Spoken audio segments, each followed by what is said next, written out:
All right, welcome to Betrayal of a Nation. The Constitution is null and void. A six-part series of panel discussions centered around topics highlighted in the documentary Betrayal of a Nation, which I co-produce.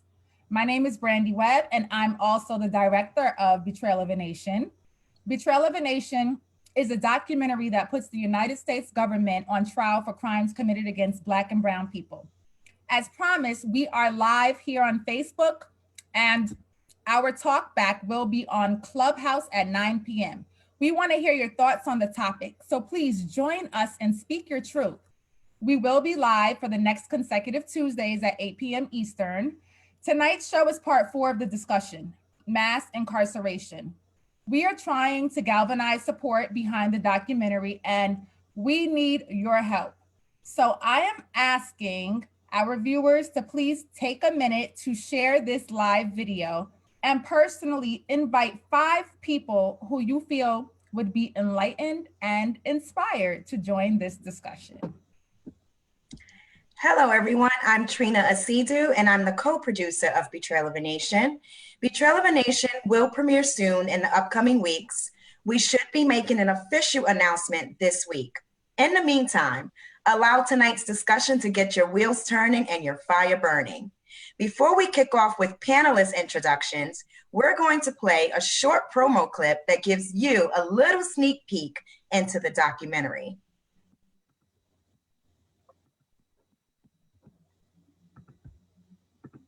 If you or I commit a crime, we go to jail.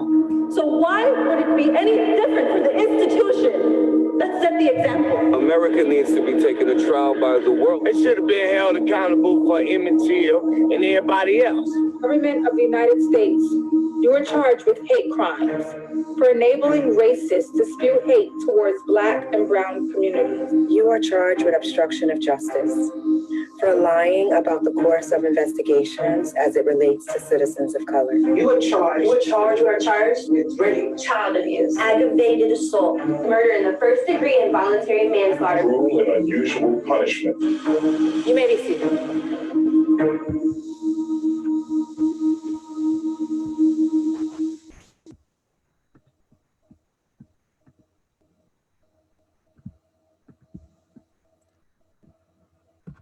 All right, so we are excited to bring to you tonight's panelists. We have a panelist of 4 outstanding individuals that are doing the necessary work in the movement. First up, we have Stanley Fritz. Stanley is the New York State Political and Campaigns Director for Citizens Action and has been managing their Fair Elections campaign as well as the Free New York campaign for the past 2 years. He was previously on the communication staff where he managed media outreach and materials, as well as some social media strategies. Thanks for having me. Welcome, Stanley. Next, we have Donna Lieberman. Donna has been the executive director of the New York Civil Liberties Union since December 2001. Under Lieberman's leadership, the NYCLU has expanded the scope and depth of its work, supplementing litigation and an aggressive legislative advocacy and a field organizing program. As a result, the organization is widely recognized as the state's leading voice for freedom, justice, and equality, advocating for those rights and the liberties advocating for those whose rights and liberties have been denied. She joined the NYLCU in 1989 and became the founding director of its Reproduction Rights Project.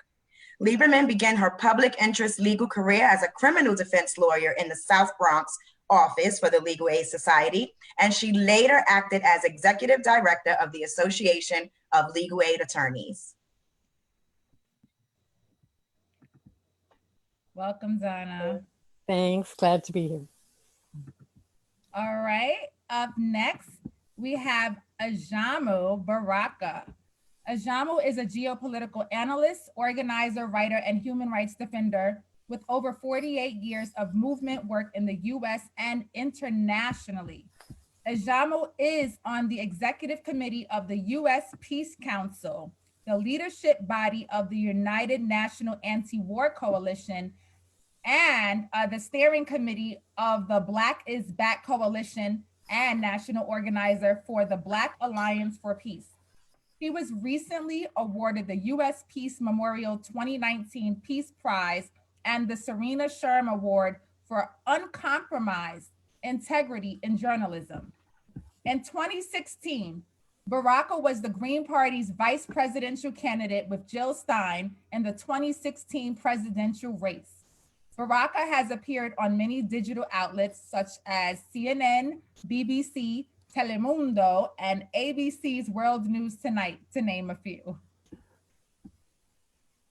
And last but certainly not least, it is a pleasure to introduce Dav Lewis. Dav is the founder of a nonprofit organization, Second Chances Life. Second Chances Life is an organization designed to reduce recidivism in our communities. The organization does this by taking holistic approaches to assisting those affected by injustice by assisting with housing, job and training placement, counseling, mentorship, and education. Lewis was recently named as the president of the board of NestQuest. NestQuest is partnered with the Houston Housing Authority, where the sole purpose is to assist single mothers and kids with housing in Harris County. Lewis has also formed a coalition, Community Action Collective, with the local community leaders. All right. So I'm super excited for the guests that we have here today. I'm gonna throw out the first question to Ajamu. Ajamu, you have worked towards Black and Brown liberation on a global level. How would you compare the prison industrial complex in America to some of those in countries that you've done the work in? Well, I think in terms of the number of people who are incarcerated and the likelihood of incarceration for people of color, Black and Brown people in the United States, the US has no peer. That it represents something like 5% of the total global population, but yet it has within its borders over 25% of the total world population in terms of people who are incarcerated. So this republic, this white supremacist colonial capitalist republic has made a industry out of incarcerating Black and Brown people for quite some time. So, you know, the conditions that we see in various countries where people are incarcerated can be quite horrendous.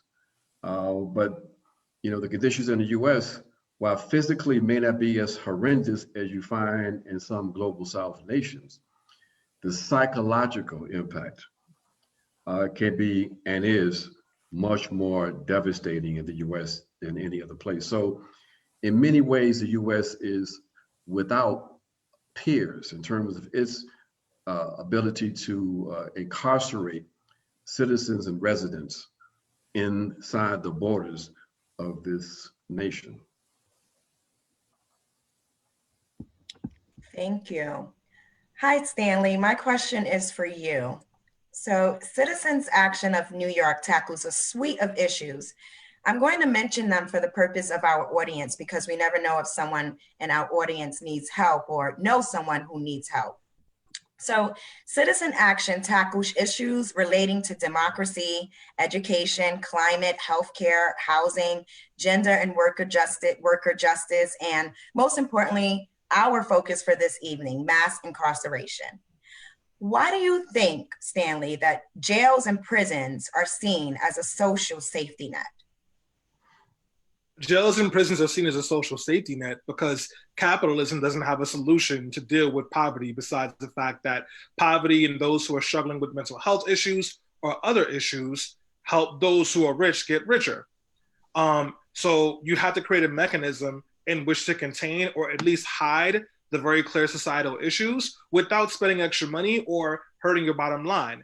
And the best way to do that is through a carceral system. So that wasn't necessarily why jails and prisons were made, but we know that after the Civil War, particularly during Reconstruction, when there was a deeper emphasis made on imprisoning people, it was made to imprison Black people so that you can continue to make profit off of them. That plan has not shifted, but now we've expanded it to cover more poor people, more brown people, trans people. And as long as it makes money and it can help at least keep the surface problems away, the powers that be are always going to want to push that. What we have to do is help folks see and understand how prisons, jails, and policing do not keep you safe. They don't make you safer. They don't reform anybody. And all they do is exacerbate harm. Absolutely. So police officers, they hold the power of determining who gets portrayed as a criminal and who gets a slap on the wrist.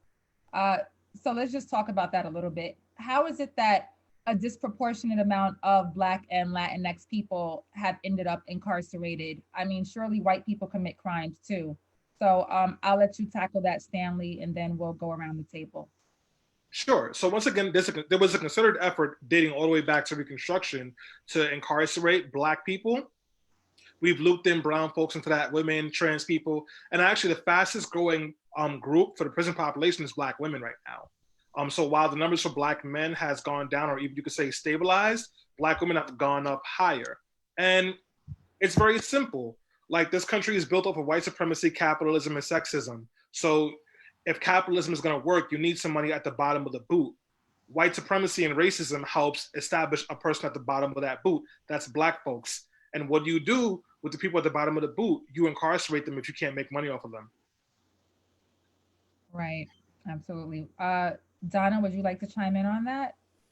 Yeah. You know, I think it's important for us to take note that, you know, as far back as, you know, 1970, thereabouts, during the Nixon administration, I hope I got my dates right, this country launched the war on drugs.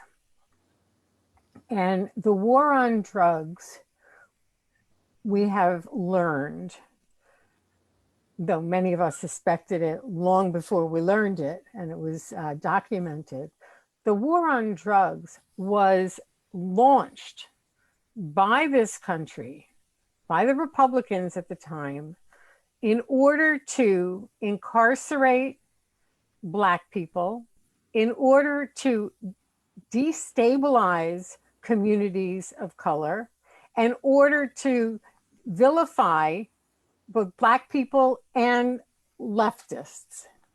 And, you know, by their standards, this is probably the most successful, not by anybody else's standards, this is probably the most successful war, right, that our country has waged. Sadly, this is a war on our own people, on Black people and brown people. And we have seen ever since Nixon how the ratios, the proportion of Black people and brown people incarcerated have skyrocketed compared to white people. It used to be early, you know, before the war on drugs, that there were basically equal numbers, not equal percentages, but equal numbers. And gradually and very surely, the incarceration numbers for Black and brown people, and you're absolutely right, Stanley, for Black women, it was like the increases went through the roof as a result of the policies and practices that were known as the war on drugs. And there's so many subdivisions, subsets of this war on drugs that we can attribute, to which we can attribute mass incarceration and the mass incarceration of people of color in this country. So I'll stop there, but you know, I could go on. Thank you. Ajama, would you like to add to that? If not, or Dab, then I'll go ahead and move on to the next question.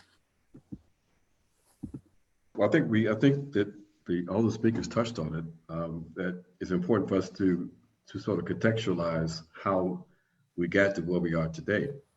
And of course, the war on drugs was one of the major instruments that was used. And as Donna said, you know, it was an instrument that Nixon used quite effectively. But it's also important to bring in another factor that it helps to understand where we are today.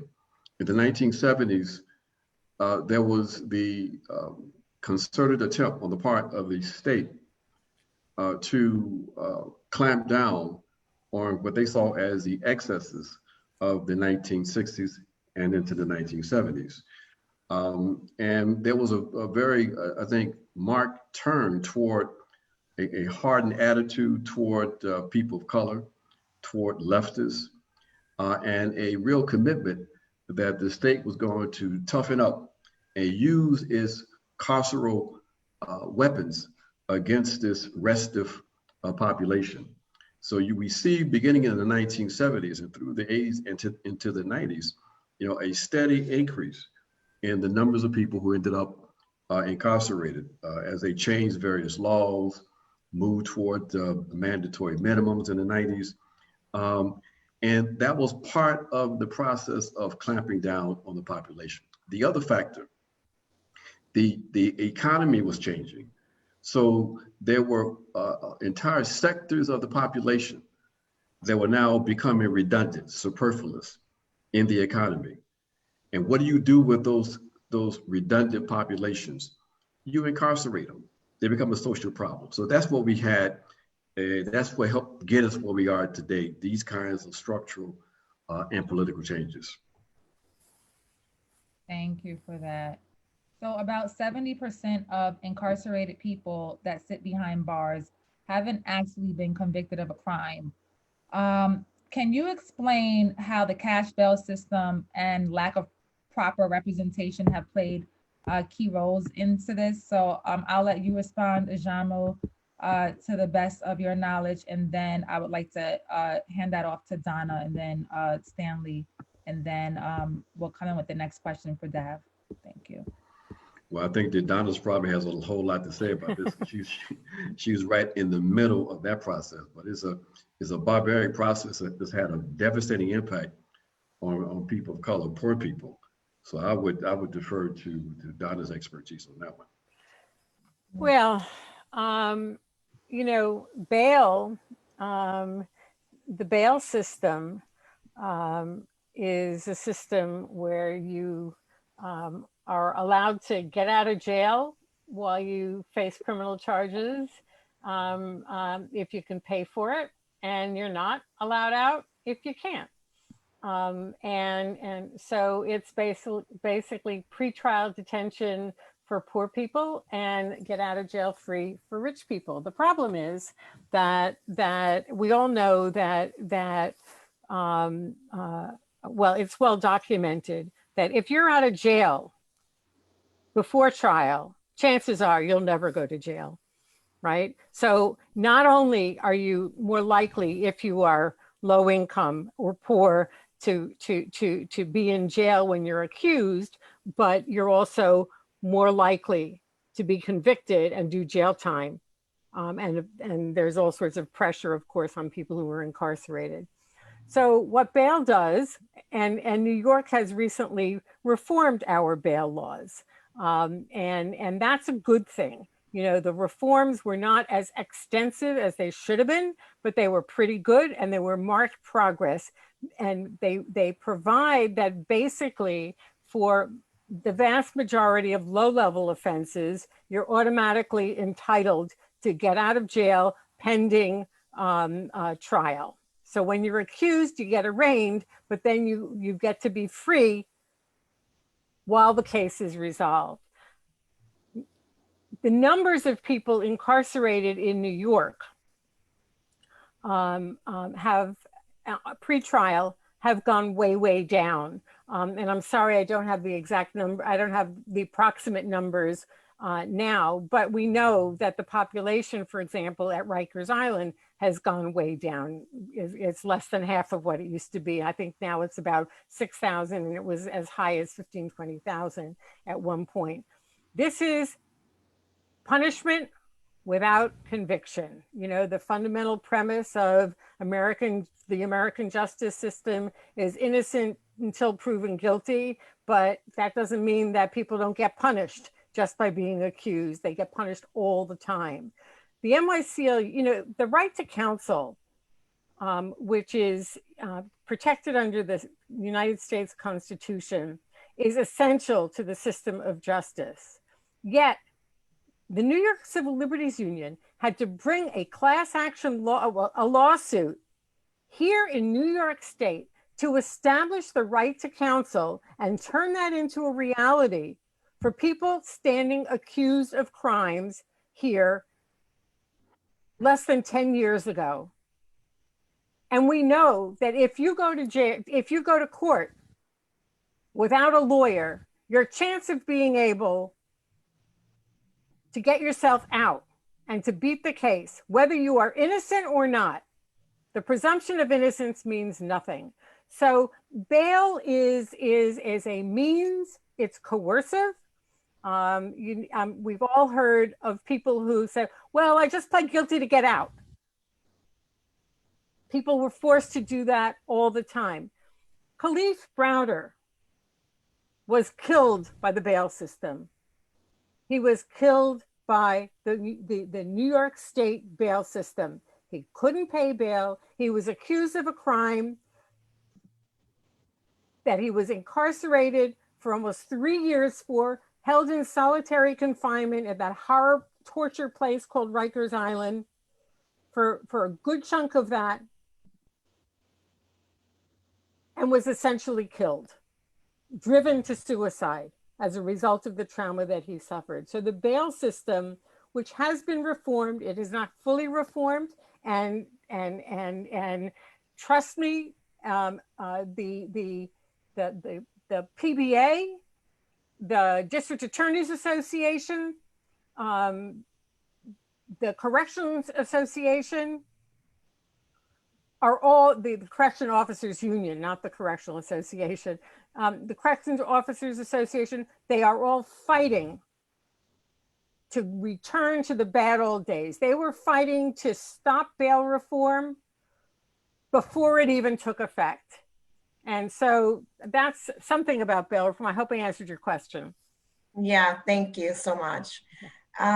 Before I go into my next question that I'll pose to Dab, Dab, it seemed like you wanted to say something with regards to the previous question that was asked. Did you have anything to add before I move to the next?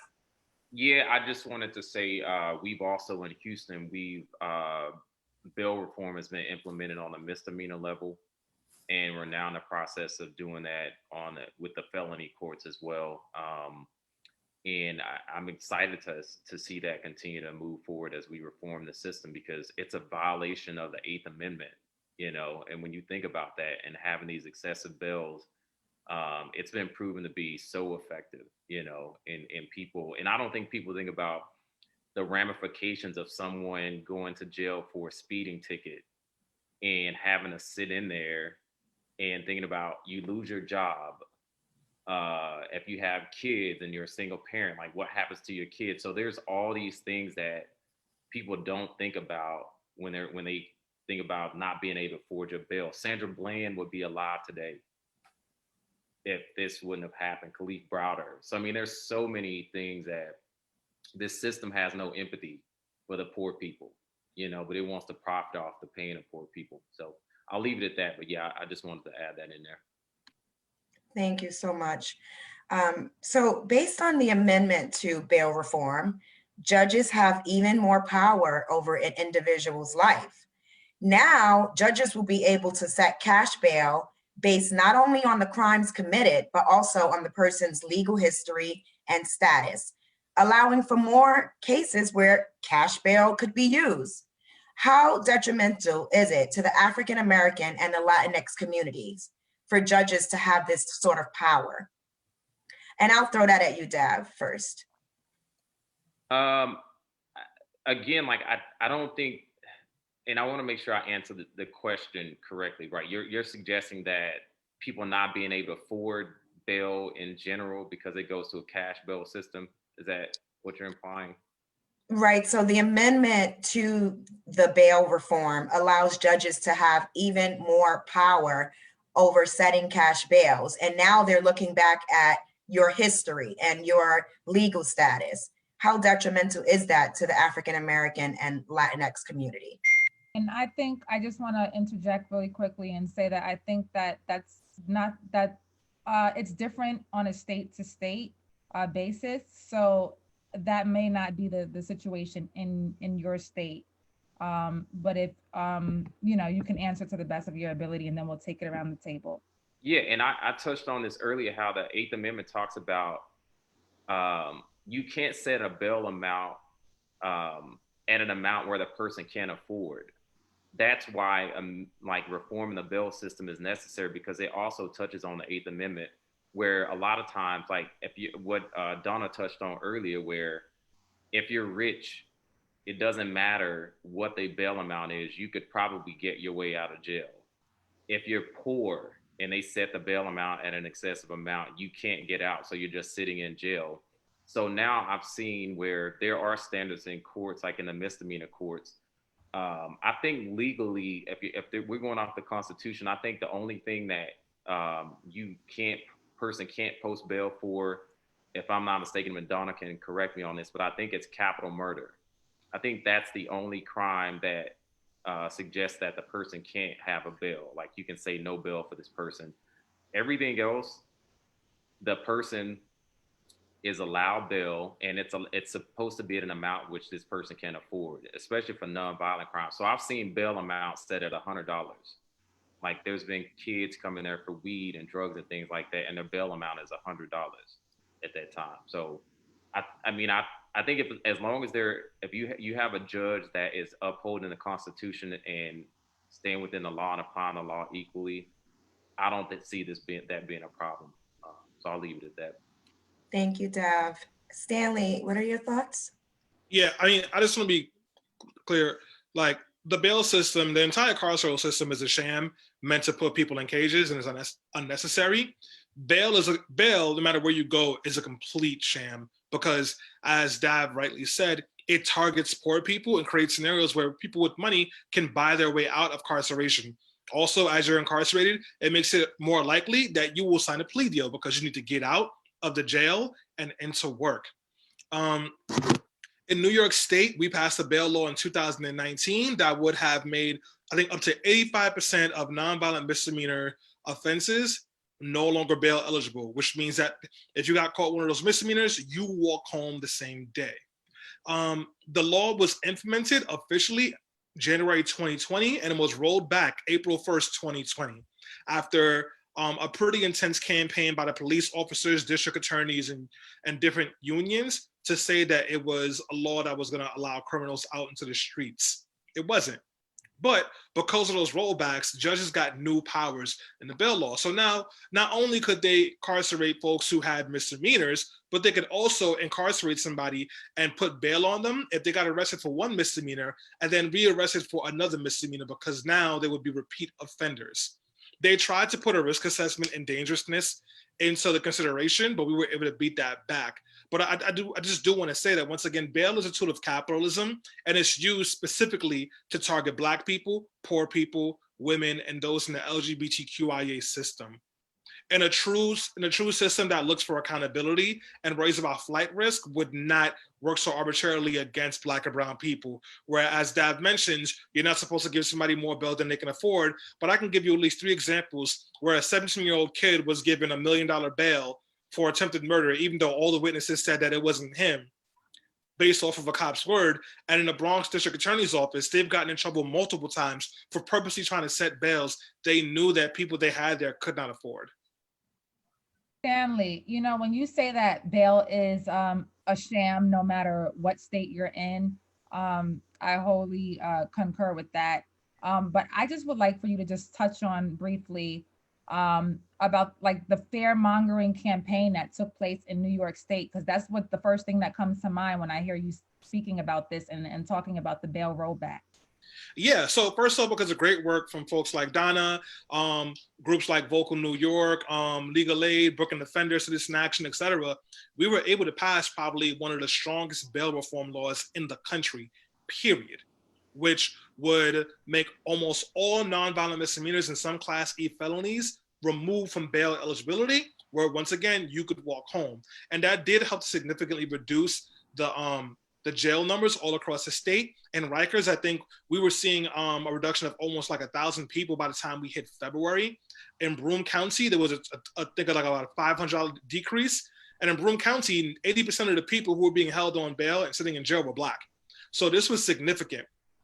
And the NYPD, the New York Police Department, the District Attorney Association, the New York State Republican Party, and a couple of other folks put in a bunch of money and ran these fear tactics. They put in ads saying, pretty much putting out Willie Horton ads. There was one where they said a homeless guy knocked a woman's teeth out and then he was let out because they couldn't put a bail on him. That's a lie.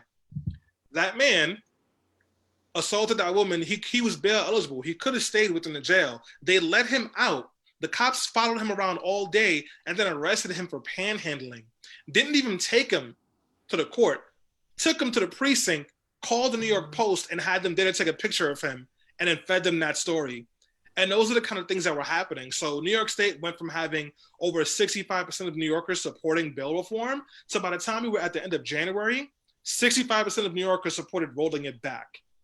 And it became a major flagship for the Republican Party in their efforts to take back the New York State Senate majority from Democrats. They lost that fight, but they did win the battle because Senate Democrats did end up caving to the fear tactics, to the concerns, and they made significant changes to the 2019 bail law. So the bail law that we passed, and folks like Donna worked on really hard to get passed in 2019, it was implemented and working in the state for about 2 months, maybe 3, before it was eventually rolled back. And one of the biggest things that the rollback did was set it so that judges will be able to set bail when a person on probation or parole is arrested for a felony, or when a person is charged with a felony that will qualify them as a persistent felony offender at sentencing. So they couldn't do dangerousness, but they tried to find as many ways as possible to help judges remand people. And that happened because district attorneys did not like the idea of people no longer being trapped in cages and having a lot more ability and freedom to not accept plea deals. Thank you, Stanley. Donna, I know you worked on this. Would you like to chime in on that? No, Stanley really covered it. You know, there was, you know, as he said, the fear campaign, you know, funded by the PBA and law enforcement, just really put the pressure on. You know, the only good news is that we were able to resist further rollbacks.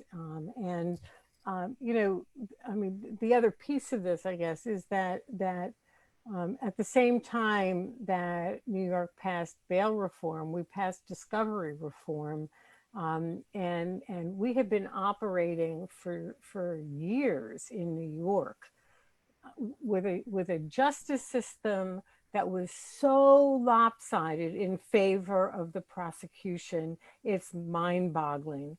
And the DA wasn't required to turn over evidence, even exculpatory evidence, until, you know, shortly before trial.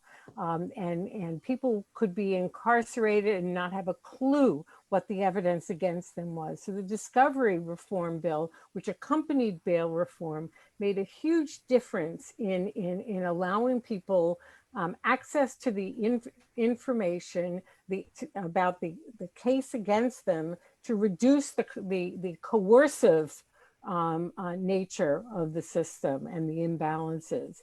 You know, lots of problems still, but that was an important accompaniment. Thank you so much. So this is a panel discussion, and I'll throw it at Ajamo first. What do you think is the real reason behind the increased push to amend the bail reform? I mean, again, white citizens commit the same petty crimes as Black and brown citizens, yet we're the ones made to sit and rot in jail. Is it truly about decreasing crime, or is there another agenda being pushed by the government? It's a reflection of the devaluation of the life of poor people, for Black and brown people, that the system is so committed to punishment that politicians can feel quite comfortable making changes in reform legislation that makes the so-called criminal justice system just a little bit more fair. So they will engage in this high profile politics, demonstrating that they are tough on crime, because there's a benefit, there's a political benefit to that kind of activity. So, you know, what we have to remind people of constantly, that while this courageous fight the people on this call are involved in has resulted in some changes, we see how easily some of those changes can be rolled back. And that's why we have to remind people that we have to build independent popular power in this country. We have to build a new democracy, a democracy that at its foundation has a different kind of value system. But the main thing we have to understand is that we have to have the power to be able to exercise real control over our lives and the lives of the peoples in our communities. Without that, even when we make positive changes, we see that this backward state will still roll back those positive changes and bring things right back the way where they were before. And I just wanted to add something to that, if you were done, brother. I'm finished, yes, yeah. And I think a lot of times, like, what this country has done in the name of violence is that they paint this narrative that we can resolve violence and crime with incarceration. Like, you continue to see them paint this picture that if you incarcerate somebody, the crime rate goes down, and that's just not true. Like, we've never seen crime is increased. Like, if you look at the data, you could look at incarceration like before the 1970s, and when we went on this war on drugs and all these things, like, crime has actually went up. And so what they do in this country is they treat violence as sort of like this individual issue, when in fact, like, violence has been created. Like, if you think about the communities, like, poverty is a direct correlation to violence. Shame, the shame that a lot of Black and brown people hold in this country, for this country beating us down and making us not feel enough, that's a direct result of the crime, is a direct correlation with that. And also inequity, like not having any equity in this country leads to violence, and also just no lack of opportunity, jobs, education, like all these things lead to violence, and this country benefits off of that. I think in Houston, it's $175 a day from tax dollars incarcerating someone. We spend almost half $500,000 a week on incarceration. I mean, just let that sink in. The country spends $80 billion a year on incarceration. And the only other thing that they spend more money on is the military. It's war.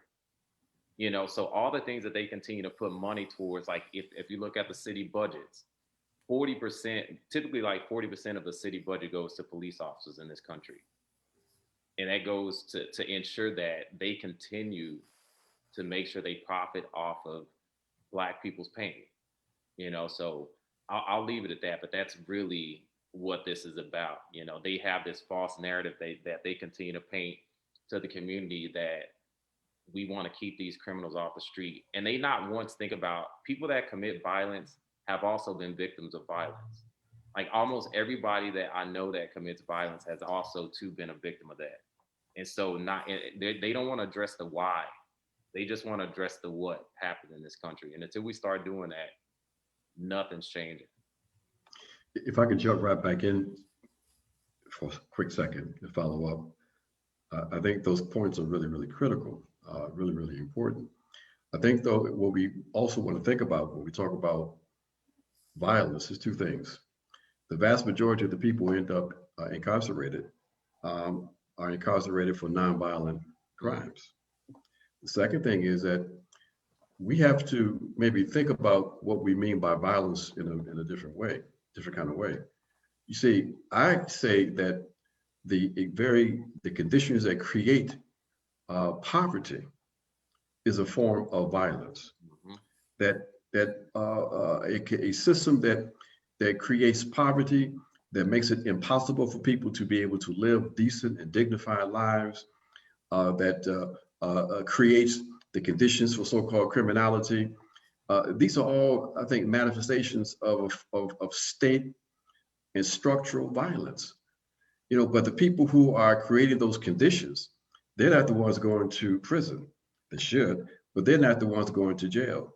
So again, when we begin to imagine a different kind of society, then we will be able to organize that society in such a way in which people will be able to live dignified lives, and we'll see the issue of crime, so-called crime, disappear, because we would define crime in a different kind of way. A crime under our control would be if you produce a product knowing that it has a harmful effect, but you calculate that you will still make more money selling that product. And if you even got to go to court and pay people off, you do a cost benefit analysis. And if it's more money that you can make from the product, even those harming people, you say, hey, put it out. Now, in a new society, you end up in prison or worse. So, we've got to remind ourselves that, we are the victims of state violence.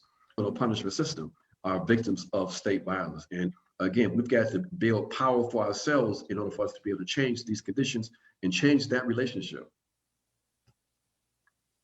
Thank you.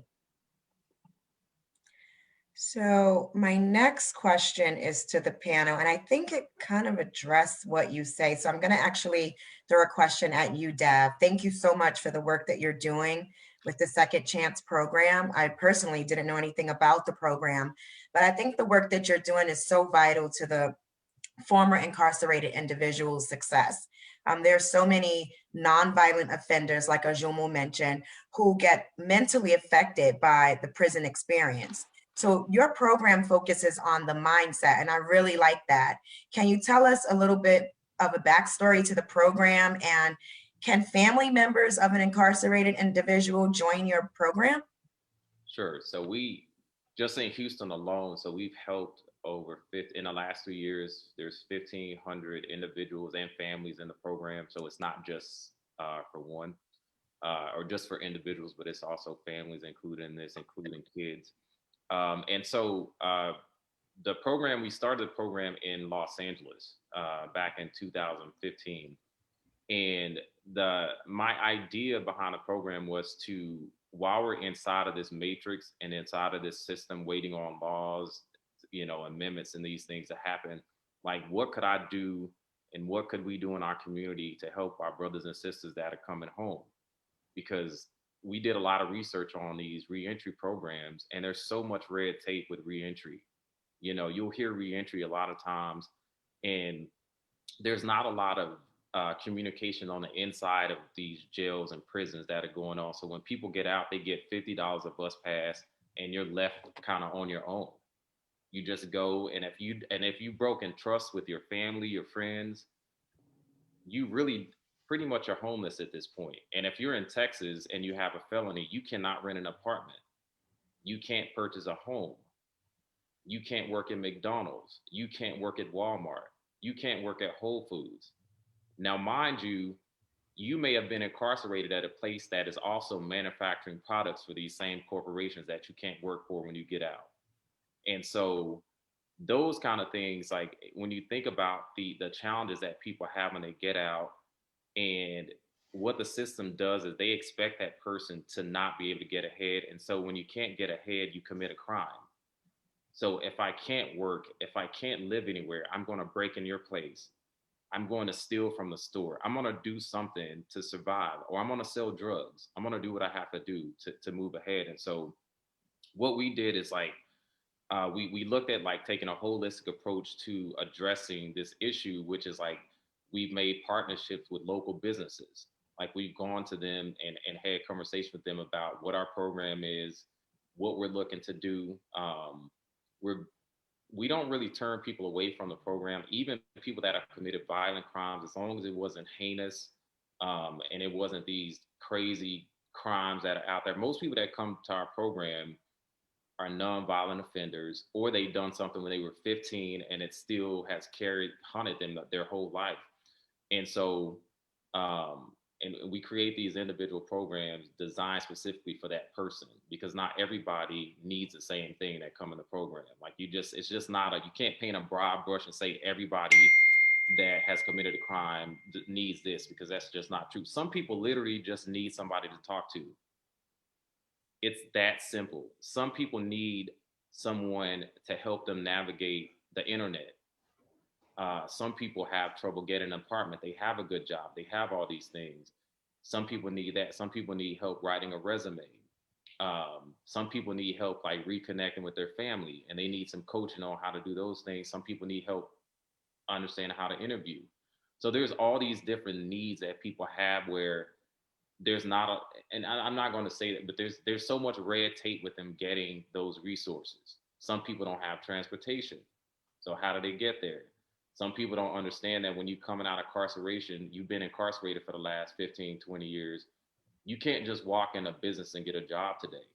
Like that doesn't happen. Like now you have to go online and apply to the jobs, and hope you get an interview. You can't rent an apartment in Texas. So we built relationships with property managers, landlords, different apartment complexes. We're working on a partnership with HUD to actually build housing through the program. Mental health is a big piece because, if you ask anybody about going in and being incarcerated, like as soon as you get there, your anxiety level goes up. And most people that are incarcerated face some type of abuse, some type of violence is inflicted on them, whether it's sexual, whether it's physical, and a lot of this stuff comes from the prison guards. So mental health is huge for us, and that looks different. When we first started the program, we were strict about everybody needs to go to therapy, blah blah blah. But as we went through the program and saw that not everybody is ready to sit down with somebody that's clinical and have a clinical conversation with somebody about all their challenges and issues. So what we've done is we've created your organization. It's a wonderful thing that you're doing. It reminds me of the push for the Fair Chances Act that's supposed to help formerly incarcerated individuals back into society. How much support has your community received towards this effort by way of government policy or funding? We just started getting government funding, but before this, like I, myself, my board of directors, we all funded the campaign. We also did fundraising efforts, a lot of support from the community. Like we have local business owners that donate money every month. Like we have business owners in the community that pay families rent every single month. Like we built some really, really good relationships with the community. And we even now, we've got a lot of partnerships with city council in that regards with different housing places. And we also, there's different voucher programs that we're a part of too, like Section 8 is a big piece of this. But we're looking at trying to do programs centered around housing vouchers for people as soon as they come out of incarceration, so they're not just sitting on the street, very similar to Section 8. So we're working on that. We're looking at policies around removing the boxes, because now in Texas, like you have to check a box if you have a felony, if you're trying to rent an apartment, you have to check a box if you're trying to get a job. In California, we got that banned. But now in Texas, we're trying to get those things banned. So we have a lot of support, thank God. Like I will say that, but there's so much more that needs to be done around these issues. Thank you. You're welcome. Okay. So I really appreciate the work that your organization's doing. I know that there are other organizations around the U.S. that are doing the work as well, but we need as many as possible in each state holding it down, so that way we can get formerly incarcerated brothers and sisters the help that they need to return back to society in a way that is beneficial for themselves and their families. I want to ask a question. I want to throw it out to the panel. I want to ask a question about Black and Brown families. So incarceration has not only affected the individual that's incarcerated, it greatly affects their families. How has mass incarceration affected Black and Brown folk? How has it been detrimental to their communities? And I'll start with Stanley, and then Ajamo, Dab, and then Donna. Yes, thanks. So on average, the family who has a member who is incarcerated spends about $13,000 a year just on like basic maintenance for that family member, which includes phone calls, sending food, sending materials, travel, et cetera, et cetera. It can be much higher in some places. And in some states, they've gotten rid of in-person visits for video visits, which are $12.99 to start. And it gives you about 6 minutes. And then you have to pay for every other minute after that. Even though we know that in-person visits help to reduce violence, helps to reduce violations, helps to reduce just overall anxiety and stress within a carceral system. So families end up bearing a huge brunt. And anyone who's ever had somebody locked up will tell you that whatever your cost out in the streets, you might as well double it when you're getting ready to spend that money on your loved one incarcerated. Thank you, Stanley. Ajamo? Yeah, I think Stanley hit the nail on the head. That so often, people will tell you that when they're doing time, the whole family's doing time. It impacts the entire family, not only in terms of the money being spent, but the psychological stress, knowing that your family member is always facing the real possibility of some kind of violence. The reminder of that every day when you do get a chance to talk with that person, or every other day, or whatever the contact might be. I mean, it is a gross assault on the dignity of the person incarcerated and everybody else, because it's so difficult to get the kind of support that you need for the incarcerated individual and also for the family, because the conditions that sometimes ended up getting somebody incarcerated are conditions that family members are facing every day. The poverty and all the challenges of trying to survive. So it is just part of the vicious circle, the vicious conditions that Black and brown, poor people, working class people face in the United States of America. And it has a devastating psychological and emotional impact. Thank you. And Donna, what are the most, I guess, disheartening complaints that you've heard from families that you've worked with? Well, it's for children, they lose a parent. Some kids have to end up in foster care when the parent when there's nobody else in the family to take responsibility. And that is a lifelong trauma. It interrupts education. Sometimes when a person is incarcerated, then the family loses income and faces eviction and homelessness. And that is devastating for the adults. It's devastating for the kids.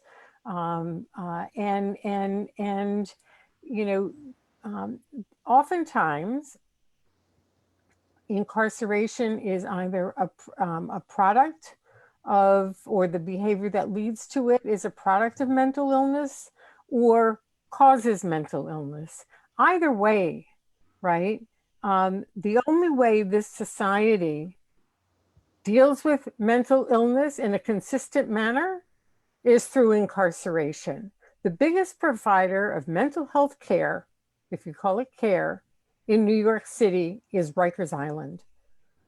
And that speaks volumes. And the people in government talk about the folks who are in and out of Rikers Island. They come in, they get let out, and rearrested, and what they really need is mental health care, and they don't get it. So the impact on families is precisely what Nixon and company intended it to be, which is to disrupt and destroy and traumatize and destabilize. And that's a pretty hard impact to recover from. And that's why, when we talk about reparations in this country, the need and the righteousness of reparations for our history of slavery includes the war on drugs, which was a war on Black and brown people, the effects of which continue to this day and way beyond. Thank you, Donna. Mm-hmm. Oh, I was feeling what you were saying because, I have experience with that, and my family was heavily impacted, when a family member was incarcerated. So I remember how devastated I felt. So thank you for that. So this question is for the panel. If the government focused on providing services, and this is just in general, focused on providing services for mental health services, family support, employment, and housing in the African American community, do you believe that that would significantly address the root cause to crime and harm that's taking place in the community? I will start with Stanley. Yeah, absolutely. If we actually prioritize the things that cause crime and that cause economic insecurity and all these issues, crime would plummet significantly. You want to know what kills crime? Good paying jobs, affordable housing, mental health resources. So absolutely. Thank you. Dav? I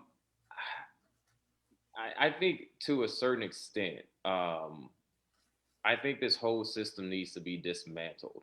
Like by just providing us housing, mental health, and those kind of things, like we still have this system in place. And until this entire system is dismantled, abolished in every single way, and we can reimagine what measures need to be in place when someone does commit an act or a crime, and addressing it with different methods, like these different diversion programs. Like instead of arresting someone for drugs, how about we send this person to rehab? Instead of arresting someone that's stealing, how about we enroll this person in a program, a job program? You know what I'm saying? Like offering alternatives and investing money in alternatives. But I think just giving us resources and housing with a system that's still in place, I don't think that benefits Black people in the long run. I don't think it benefits us. And also, I just really feel like for us as Black people, like we have to take responsibility for our mental health, for the mental health. Like we have to get our mind right. Like we have to really start practicing taking care of this piece, because this is how we move forward. This is where it starts. It starts with us taking care of all this, dealing with this trauma that this country refuses to reckon. Like this country really refuses to reckon with all the damage that it's done to Black people. So the onus is now on us to take responsibility and take back our power, and it really does start with this piece. That was so powerful. Donna, your thoughts? Yeah, I just wanted to, I feel the need to talk about, what we have seen, just in the past 7 or 8 months in this country. The brutal killing by police officers of George Floyd, Breonna Taylor, and Daniel Prude in Rochester, and juxtaposed against what we saw on January 6th in the Capitol of the United States, which was armed insurrection, right? We saw thousands and thousands of people arrested for engaging in overwhelmingly peaceful protest over the summer to protest police violence. And we saw dozens of people arrested after the police stood by and watched while armed insurrectionists stormed the Capitol threatened the lives, could have easily killed our entire federal government. And nobody can deny that this is about race. The difference in treatment, it's also about, being incited from the top.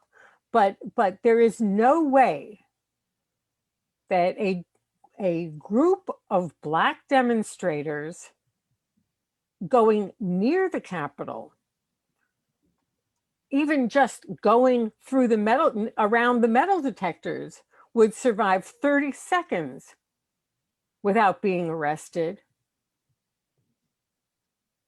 Yet a white mob was allowed to almost assassinate the vice president, the Speaker of the House, the majority leader of the Senate, and every member of Congress.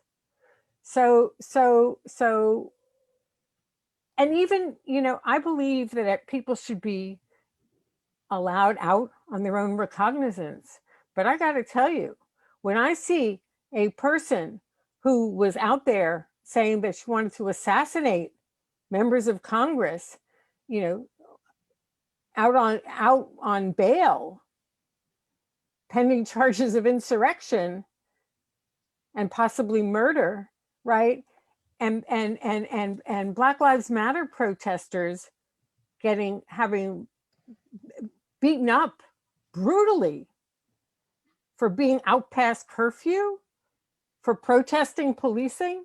We gotta call it what it is. This is racism. It's racist policing.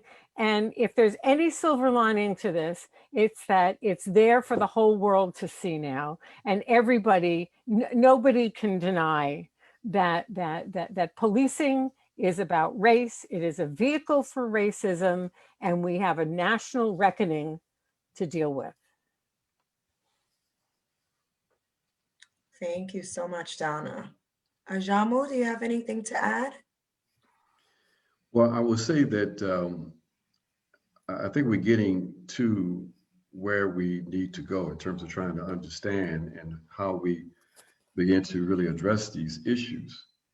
The issue of economic justice is key, of the valuation of life, of how societies are organized, are the key questions. Because if you have a society organized in which people are able to live dignified lives, then you deal with the issue of so-called crime. You deal with the issue of race and class. But the problem we have is that in the United States of America, we have the realities of class and race and inequality and poverty, and the fact that there's a small minority of the population that benefits from how society is organized. As long as we have a capitalist system that creates these conditions generation after generation, then we will always have mass incarceration, vicious police forces that are there to protect and serve private property, mental health issues, family destabilization. We have these social and economic problems until we change this system, until, as is already said, we dismantle this entire social structure and build something new. We've got to put back on the table, folks, the need for revolutionary change. If you're not talking about the absolute necessity for revolutionary change, in some ways you kind of BSing the people, because until we take power from that minority of the population that benefits from how things are presently organized, then we can ensure that those conditions will continue.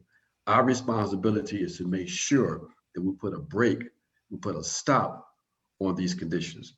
And the only way we do that is when we take power and transform ourselves to transform these conditions. Thank you. I'm right there with you and Dab when you say dismantle this system. So this conversation tonight was a very interesting, thought-provoking one. And, you know, mass incarceration is a broad topic. There's so many issues within the subject matter. And, you know, today we touched on the cash bail system, and as well as the lack of services provided by the government. And we even got to learn a little bit about Dav's organization, of what he's doing to help provide these services for formerly incarcerated individuals. There are so many more issues, such as, for example, the school to prison pipeline, right? Which is a big issue. As well as the fact that those that are incarcerated are denied their constitutional rights every day while they are locked up behind these bars. But we don't have enough time to cover those things. So perhaps there will be a part 2 in mass incarceration where we can touch on those. But I would like to throw it out to the panelists. What 3 words would you use to sum up tonight's discussion? And I will go ahead and start with Stanley. Important, vital, and hopeful. Thank you, Stanley. Dav? I would say empowering, educational, and progressive. Donna and Ajamu. Important, ongoing, and one word, got to deal with race. And for me, organize, organize, organize. That's the only way that we can win. I second that. Thank you, guys. And I'm going to throw in my word and just say dismantle, dismantle, and dismantle. And I'm going to just say enough, enough, enough. And with that, thank you guys so much. We just want to give a warm thank you to each of our panelists for participating tonight. Please follow their pages if you're watching. And I also want to thank those who are tuned in on Facebook. The convo will continue on Clubhouse with questions and comments from the audience. If you haven't already, join our private Facebook group, Betrayal of a Nation Documentary Supporters, for updates on the film release. You can click on the link in the comments to join right now and let us know what you think about tonight's discussion. We are putting forth efforts to expand our new Facebook group. Therefore, those that invite 5 to 10 people to join the group will be eligible to win a free screening to watch the Betrayal of a Nation documentary when it premieres. You can also follow us on IG and Facebook at Betrayal of a Nation, and on Twitter at Betrayed Nation. I do want to give a warm and wonderful shout out to Ajamu and Donna, who is a part of the documentary. You can see them there. Thank you so much for joining this panel, the two of you, and everyone else that's here. And until next time, good night, Facebook. All right, good night.